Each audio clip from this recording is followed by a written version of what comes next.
প্রণাম আচার্যজি। আমি 11-12 বছর ধরে নবরাত্রির ব্রত করে আসছি। তো আপনার থেকেই শিখেছি যে আমরা সবাই যা করি ভগবানের নামে ঘি দিয়ে হোম করি, হালুয়া লুচি অর্পণ করি, আর দুর্গা সপ্তশতীরও পাঠ করে আসছি। এই নবরাত্রিতে এমন কি করা যায় যাতে মহামায়া মোক্ষদায়িনী হন? এই নবরাত্রিতে দুর্গা সপ্তশতীকে পুরো হৃদয় দিয়ে, পুরো নিষ্ঠা দিয়ে বোঝা যাক। যদি মাতারানীকে বড় মাকে বুঝতে হয় তাহলে ওনার যে কেন্দ্রীয় প্রধান গ্রন্থ আছে সেখানেই যেতে হবে, তাই না? গ্রন্থটা খুব সংক্ষিপ্ত না, কিন্তু খুব বিস্তৃত না। 9 দিন একদম ঠিক আছে পাঠ করার জন্য, না কম আর না বেশি।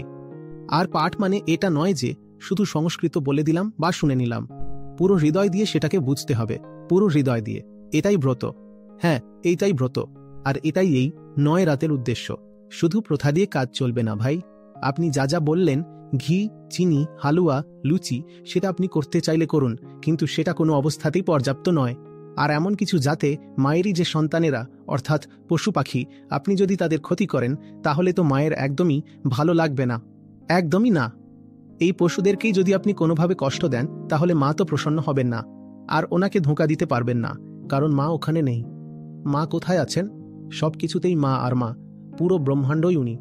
শুধু প্রকৃতিই তো, আর কি? কেবল প্রকৃতিই আছেন।